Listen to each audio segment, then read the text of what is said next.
আসসালামু আলাইকুম রহমতুল্লাহি বারকাতুহ। দেখুন বন্ধুরা, এল আমাদের কাঁঠাল বাগান। এই কাঁঠাল বাগান দেখেন, কাঁঠাল গাছের কোনো অভাব নাই। শত শত কাঁঠাল গাছ, শত শত কাঁঠাল গাছ, শুধু কাঁঠাল গাছ আর কাঁঠাল গাছ। এটা আমাদেরই কাঁঠাল বাগান। অত্যন্ত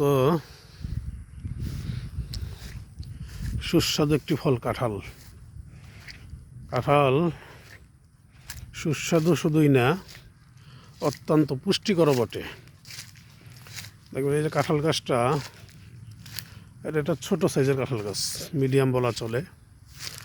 এই যে এই সমস্ত যে ফাটতেছে, এখান দিয়ে কাঁঠালের প্রথম আমরা বলি মুচি,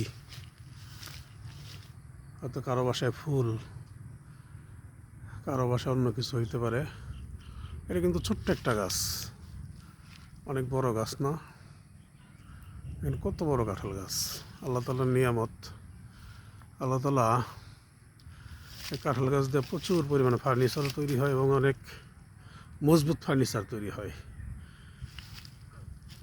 এই পুরা বাগানটাই আমাদের, এটা অনেক বড় জায়গা। আমাদের বলতে আমার মায়ের আর কি। কিন্তু কাঁঠালের আরেকটা বৈশিষ্ট্য আছে, ও কিন্তু এক একটা গাছের কাঁঠালের স্বাদ এক এক রকম। কোনোটা একটু শক্ত মিষ্টি, কোনোটা আবার মিষ্টি কম, কোনোটা আবার রসালো। কিন্তু আমাদের এই যে একটা গাছ, একটু দূরে গাছটা অবশ্য, এখান থেকে টেনে দেখানো যাবে কিনা জানি না। ওই যে গাছটা, ওই গাছের কাঁঠাল আমরা সবসময় খাই। অত্যন্ত মিষ্টি এবং সুস্বাদু এবং প্রচুর রসালো। ওই গাছের কাঁঠাল দিয়ে আমরা আগে কাঁঠালের পিঠা খাইতাম। তো আলহামদুলিল্লাহ আপনার দাওয়াত রইল। এখন কাঁঠাল গাছে ফল আসবে।